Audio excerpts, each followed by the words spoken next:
Hai Sobat Narasinema dimanapun kalian berada, seperti biasa semoga sehat dan bahagia selalu. Kali ini kita akan membahas alur cerita film dengan judul 10,000 BC atau 10.000 tahun sebelum Masehi yang rilis pada tahun 2008 lalu, di mana film ini menceritakan perjuangan seorang pria bernama Deleh untuk menyelamatkan kekasih dan penduduk desanya dari perbudakan. Nah, bagaimana keseruan dan kisahnya? Tanpa berlama-lama, langsung saja kita bawakan alur ceritanya.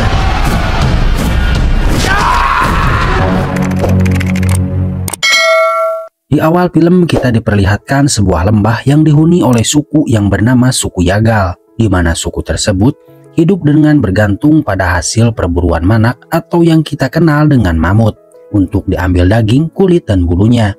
Namun akhir-akhir ini populasi manak semakin berkurang sehingga manak semakin sulit untuk ditemui, yang membuat para penduduk resah karena persediaan makanan mereka yang mulai menipis dan dihantui oleh kelaparan yang akan dihadapi. Karena hal itu, para pemburu suku Yagal harus berjalan lebih jauh dari tempat tinggal mereka untuk mencari sesuatu yang dapat mereka makan.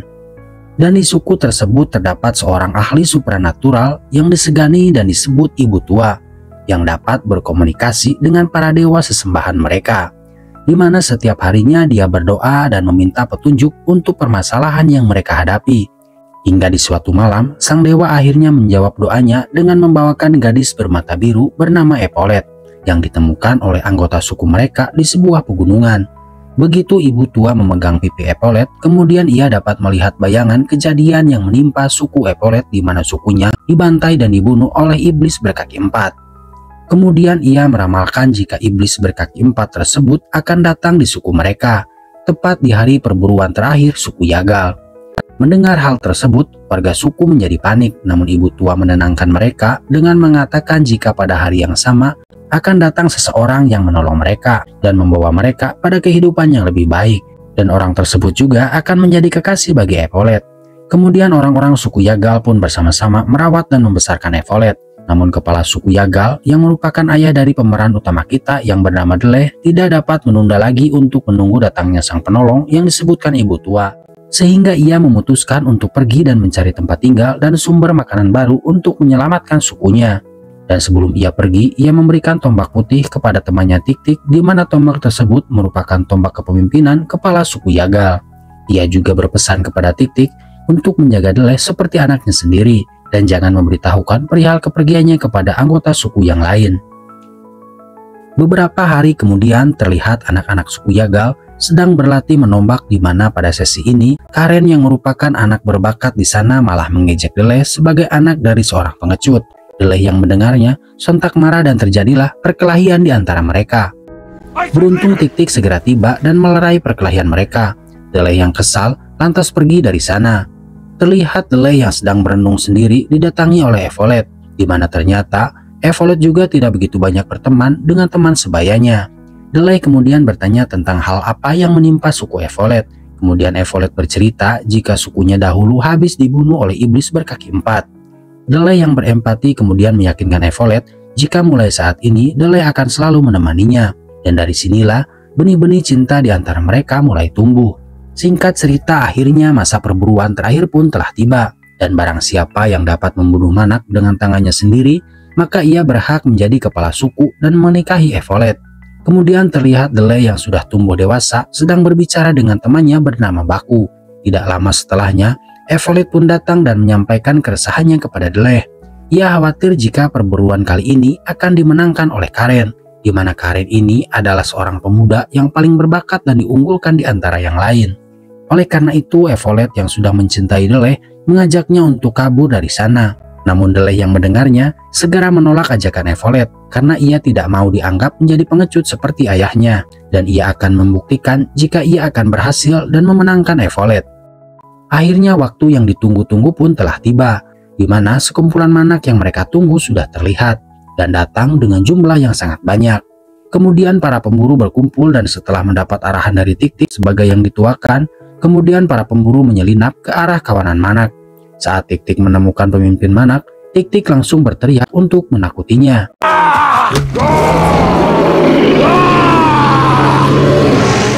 Dan begitu para manak berlari, para pemburu pun mengikuti mereka dari belakang dan mengarahkan kawanan manak itu ke sebuah perangkap yang sudah mereka siapkan.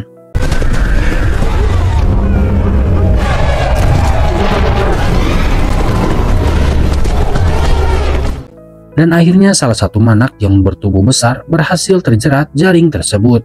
Namun manak tersebut meronta dan dengan kekuatannya menarik jaring yang menutupinya. Para pemburu yang tak ingin buruannya lepas segera meraih jaring dan berusaha menghentikan si manak.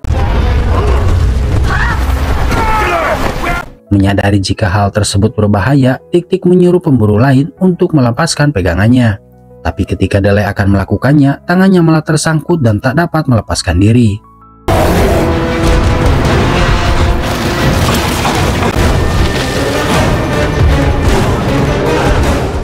Ketika berhasil melepaskan diri dari jaring, Dele memanfaatkan kesempatan untuk menombak manak tersebut. Tapi ternyata tombaknya tidak mempan pada tubuh si manak. Manak yang marah pun lalu menyerang Dele. Karena panik, Dele kemudian menancapkan tombak pada sebuah batu.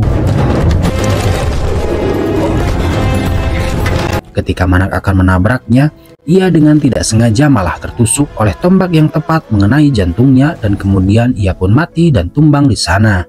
Dari jauh Tik-Tik melihat semua kejadian itu. Dia tahu jika Dele tidak sengaja membunuh si manak.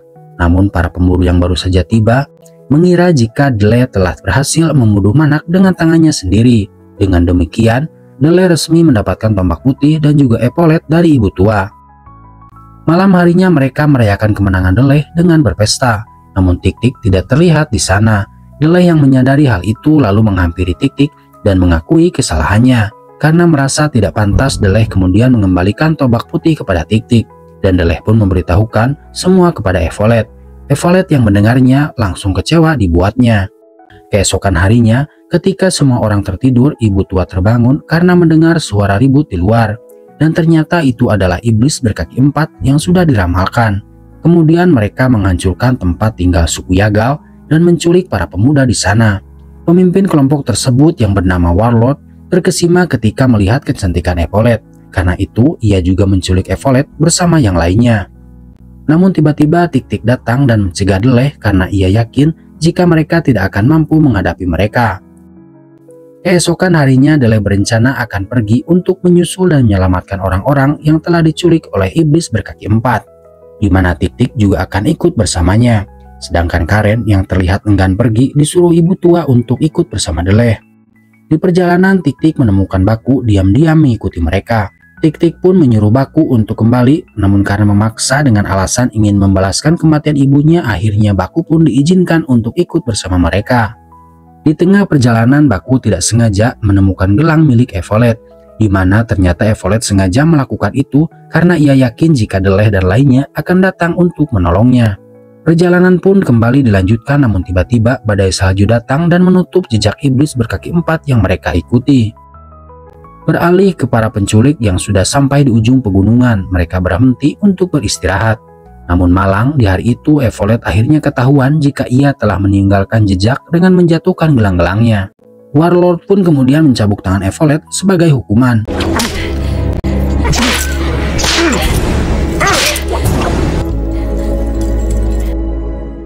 Kemudian Dele yang tiba di sana menemukan gelang Evolet yang sudah berlumuran darah. Dele yang khawatir dengan keadaan Evolet langsung bergerak untuk menyusulnya hingga tiba di suatu hutan. Dan di perjalanan tiba-tiba seekor hewan buas datang dan menyerang salah satu dari penculik. Karena situasi menjelang malam, para penculik memutuskan untuk berhenti dan beristirahat. Dan di sana Dele menemukan keberadaan Evolet. Ketika Dele berniat untuk menyelamatkan mereka, Tik-Tik segera melarangnya karena hutan itu bukan tempat yang aman untuk menyelamatkan mereka. Tik-Tik lalu meminta Dele dan lainnya untuk melakukan pemantauan secara bergiliran. Waktu berlalu, pagi pun tiba. Terlihat salah satu penculik yang berkepala botak sedang menggoda Evolet. Dele yang tak tahan kemudian memukul si botak dari belakang dan lanjut menyelamatkan tawanan yang lain. Namun sial aksinya diketahui hingga terjadilah aksi kejar-kejaran di antara mereka. Di sisi lain, Tik-Tik, Baku, dan Karen berusaha untuk membantu Dele. Namun sial, Karen malah tertangkap. Ketika di pelarian, mereka malah pergi ke area tempat burung predator. Beberapa dari penculik dan juga Tik-Tik akhirnya menjadi korban di sana. sedangkan Deleh masih berusaha menolong Evolet dan Baku dari serangan burung predator.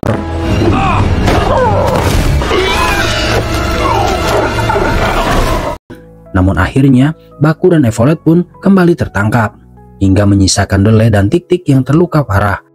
Walaupun begitu, Deleh tetap melanjutkan perjalanan sambil membawa Tik-Tik menggunakan tanduk yang ia buat sendiri menggunakan dahan pohon.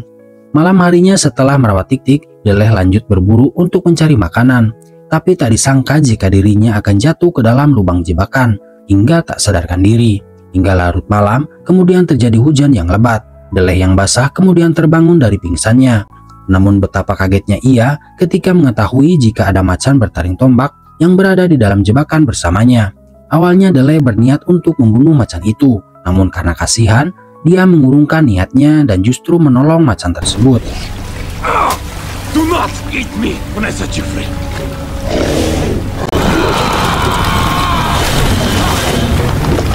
Setelah si macan terbebas, dia mendekati Deleh dan menatapnya. Deleh yang sudah pasrah hanya bisa berdiam diri karena mengira akan dimangsa si macan. Tapi nyatanya macan itu malah pergi dan meninggalkan reruntuhan yang Deleh gunakan untuk keluar dari sana. Hingga pagi pun tiba, Deleh kembali menemui Tik-Tik yang ternyata sudah pulih. Tik-Tik berkata jika semalam dia mendengar suara jeritan dan asap hitam yang berkepul di balik gunung. Mereka yang curiga berniat memeriksanya, dan sesampainya di sana, mereka yang kelaparan pun langsung melahap makanan yang ada tanpa mereka tahu jika penduduk suku itu datang dan akan menyerang mereka. Di waktu yang sama, macan yang ditolong Deleh semalam pun datang.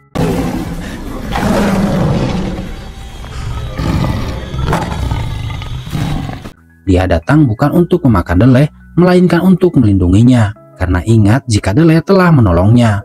Lalu setelah memastikan keadaan aman, macan itu pun pergi. Ternyata mereka adalah suku Naku, dan si kepala suku bernama Nakudu, yang tahu akan sebuah ramalan pun langsung bertanya kepada Deleh. Bagaimana bisa dia berbicara dengan si macan gigi tombak? Namun di sini Tik-Tik malah keheranan karena Nakudu bisa berbicara menggunakan bahasa suku Yagal. Kepala suku lalu mengajak Deleh dan Tik-Tik untuk menikmati hidangan mereka sambil menceritakan asal mula mereka bisa berbahasa suku Yagal. Dia mengatakan jika dulu dia punya teman yang datang dari balik pegunungan yang mengajarinya bahasa suku Yagal. Kepala suku juga berkata jika wajah temannya itu mirip dengan Deleh. Hingga Deleh pun sadar jika orang yang ia bicarakan adalah ayahnya sendiri. Selain mengetahui jika ayahnya itu bukanlah seorang pengecut, karena alasan kepergiannya adalah untuk mencari tempat baru bagi suku Yagal. Deleh juga diberitahu di mana keberadaan ayahnya sekarang. Katanya ia diculik oleh roh jahat lalu dibawa ke Gunung Para Dewa, dan menurut ramalan, Deleh akan memimpin suku Naku melakukan perjalanan menuju Gunung Para Dewa. Deleh pun bertanya-tanya kenapa harus dirinya. Kepala suku lalu menunjukkan sebuah ramalan yang mengatakan jika nanti akan ada seorang pria yang mampu berbicara dengan macan gigi tombak, maka orang itulah yang akan memimpin mereka. Singkat cerita, semua orang sudah berkumpul untuk melakukan perjalanan ke Gunung Para Dewa yang dipimpin oleh Deleh. Dan di tengah perjalanan, mereka bertemu dengan banyak suku lainnya dan memutuskan untuk bergabung dengan pasukan Deleh karena mereka juga adalah korban dari iblis berkaki empat. Perjalanan itu berlangsung sangat cepat, mereka bahkan tidak berhenti untuk beristirahat walau sejenak. Jumlah pasukan pun semakin bertambah setiap harinya, tapi sayangnya mereka sedikit terlambat karena rombongan iblis berkaki empat sudah pergi menaiki burung besar. Deleh pun langsung mengeceknya dan benar saja burung besar atau sebenarnya adalah sebuah kapal telah mengangkut Evolet dan tahanan yang lainnya. Mereka kini tengah dalam perjalanan mengikuti alur sungai hingga tiba di sebuah tempat yang disebut Kepala Ular yang lokasinya tepat di bawah bulan yang tidak bergerak. Tik-Tik lalu bertanya apa ada jalan pintas untuk menuju tempat tersebut, dan orang itu menjawab ada, tapi harus melewati padang pasir yang sangat luas, di mana gunung pun terlihat sama seperti gunungan pasir. Walaupun sudah diperingatkan jika sudah sampai di sana mereka akan kehilangan arah, namun Deleh tetap memaksa untuk menempuhnya. Perjalanan yang panjang itu pun dimulai, namun sudah berhari-hari berjalan, mereka hanya berputar-putar saja, sampai kemudian Deleh berhenti dan merenung sejenak. Kemudian ia teringat dengan perkataan si kepala suku jika kepala ular terletak tepat di bawah bulan yang tidak bergerak. Deleh yang tahu arti dari perkataan itu lalu memberitahu Tik-Tik jika mereka bisa menemukan lokasi kepala ular jika mereka mengikuti arah bintang yang paling bersinar. Hingga tak lama kemudian sampailah mereka di lokasi kepala ular dan gunung para dewa. Di sana mereka menemukan sebuah peradaban maju yang dimana ada banyak sekali orang yang dijadikan budak. Bahkan para manak pun mereka taklukkan. Peradaban itu dipimpin oleh raja misterius yang mereka sebut sebagai dewa. Ketika dewa itu datang, seketika semua orang disuruh menunduk untuk memberikan penghormatan. Dan di sini dewa marah karena orang-orang bekerja sangat lambat, hingga dia pun meminta untuk mengorbankan salah satu dari para pekerja. Dan kebetulan ada satu pekerja yang tidak mau menundukkan kepalanya, dan dia pun akhirnya dilempar sebagai persembahan bagi dewa. Kembali ke Dele dan pasukannya. Di sini Dele terlihat bingung bagaimana caranya agar mereka bisa masuk ke sana. Sedangkan di sana ada begitu banyak penjagaan. Tik-Tik pun kemudian memberi saran agar mengajak para pekerja untuk bekerja sama melakukan perlawanan. Malam harinya Dele dan beberapa pasukannya berusaha menyelinap masuk ke tempat para pekerja di dalam sana. Dele dan kepala suku Nakudu berusaha memujuk para pekerja untuk melakukan pemberontakan. Awalnya ketua pekerja di sana menolak karena khawatir akan lebih menyusahkan mereka. Namun setelah dijelaskan jika Dele adalah orang yang dapat berbicara dengan macan gigi tombak seperti yang diramalkan, akhirnya mereka membawa Dele untuk bertemu dengan mantan pelayan dewa yang selama ini mereka sembunyikan. Lalu Dele bertanya apa yang harus dia lakukan untuk mengalahkan dewa itu. Si pelayan menjawab ada satu hal yang ditakuti oleh dewa tersebut, yaitu orang yang memiliki tanda bintang-bintang atau yang mereka sebut sebagai tanda pemburu. Lalu di luar penjaga yang menemukan ada satu penjaga yang telah dibunuh. Dengan cepat mereka pun pergi untuk mencari pelakunya. Para pekerja yang menyadari hal tersebut buru-buru menyembunyikan si pelayan, tapi tiba-tiba saja Dele kembali bertanya tentang gelang yang dipakainya. Kata si pelayan, dia mendapatkan gelang tersebut dari temannya yang telah lama mati di sana. Lalu setelah itu Dele dan kepala suku Nakudu cepat-cepat melarikan diri. Sialnya 3 orang penjaga berhasil menemukan Dele dan mengikutinya.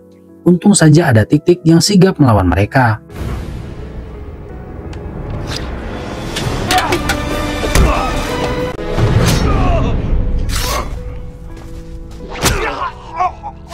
Tapi sayangnya, satu dari penjaga itu berhasil menyerang Tik-Tik dan menusuknya. Tik-Tik yang sadar jika dirinya tidak akan selamat, lalu memberikan tombak putih kepada Dele. Sontak Dele langsung menolaknya karena dia merasa belum pantas untuk mendapatkan tombak tersebut. Tapi Tik-Tik terus menyemangati Dele hingga akhirnya dia pun tewas di pelukan Dele. Di sisi lain terlihat Evolet yang berada di sebuah ruangan. Tak lama kemudian datang Warlord yang memang sudah lama menyukai Evolet dan berniat untuk menggodanya.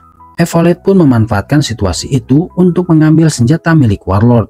Tapi tiba-tiba para penjaga dan pelayan dewa datang untuk menghentikannya. Ketika si Warlord dibawa pergi, para pelayan menyuruh Evolet untuk menyerahkan senjatanya. Namun tanpa sengaja mereka melihat bekas luka yang ada di tangan Evolet, dan bekas luka itu seperti menggambarkan bintang-bintang yang sama dengan ramalan mereka. Kemudian pelayan itu memberitahukannya kepada ketua pelayan, hingga kemudian disampaikannya kepada dewa. Kembali lagi ke Dele yang baru saja mengumpulkan Tik-Tik, dan dari situlah semangat Dele menjadi semakin membara untuk menyelamatkan sukunya. Ia lalu memberikan pidato hebat kepada suku-suku yang ada, tentang bekerja sama untuk membunuh raksasa seperti yang mereka lakukan untuk berburu manak.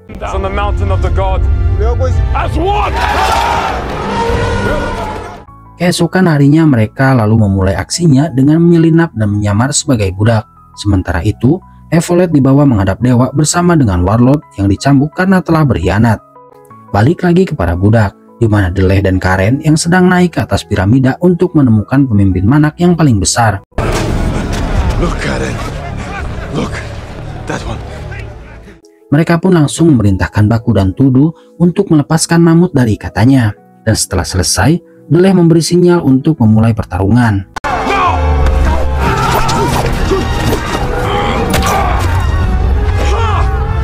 Di momen itu, Karen mengorbankan nyawanya agar Dele memiliki kesempatan untuk menakut-nakuti pemimpin manak, sehingga manak itu menggiring kawanannya untuk lari dan menabrak para penjaga yang mulai berdatangan.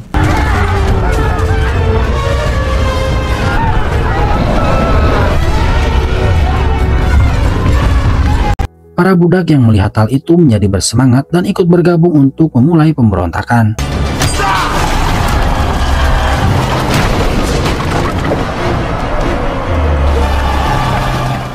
Ketika sang dewa mendengar, ia pun memerintahkan para pendeta untuk membunuh Evolet di depan mereka. agar mereka kehilangan semangat dan harapan. Dan begitu Deleh melihat Evolet, ia langsung menghentikan para prajurit, sedangkan para budak entah mengapa malah tunduk kembali kepada sang dewa. Dari dalam istananya, sang dewa memberikan tawaran kepada Deleh untuk mengambil Evolet berikut sukunya lalu pulang ke desanya. Sedangkan para budak lainnya tetap tinggal di sana karena mereka milik dewa. Tentu saja Deleh menolak dan langsung melemparkan tombak ke tubuh sang dewa dan tepat mengenai tubuhnya, dan membuat ia terjatuh dan menggelundung jatuh ke bawah. Melihat hal itu, seketika para budak pun bangkit kembali dan kembali menyerang para penjaga. Dalam kericuhan itu, Nakudo berhasil membunuh si botak dengan tombaknya, sedangkan Warlord membawa kabur Evolet. Melihat kekasihnya dibawa, Deleh pun mengejarnya. Saat itu Evolet menusuk tubuh Warlord yang membuat mereka berdua terjatuh. Evolet lalu berlari ke arah Deleh, namun sebelum sampai, Warlord telah menembakkan busurnya dan mengenai tubuh Evolet. Hal itu pun dirasakan oleh ibu tua yang langsung muntah darah.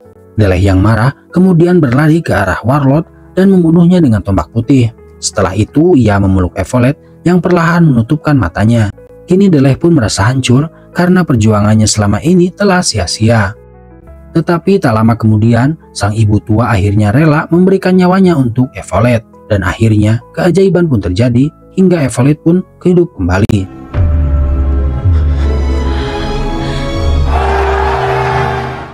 Beberapa waktu kemudian suku-suku tersebut kembali ke desa asalnya masing-masing.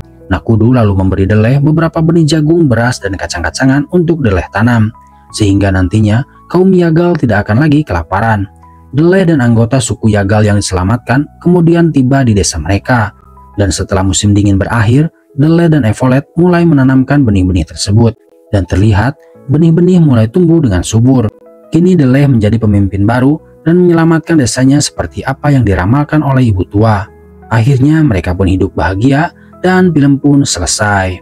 Film ini mengajarkan tentang keberanian, kesetiaan, dan tekad untuk bertahan hidup di orang-orang yang kita cintai. Cerita ini juga menegaskan pentingnya persatuan dan kerjasama, karena dengan bersatu, suku-suku yang lemah mampu mengalahkan kekuatan besar yang menindas. Baiklah sob, sekian dulu alur cerita film kita kali ini. Terima kasih dan sampai jumpa di alur cerita film berikutnya.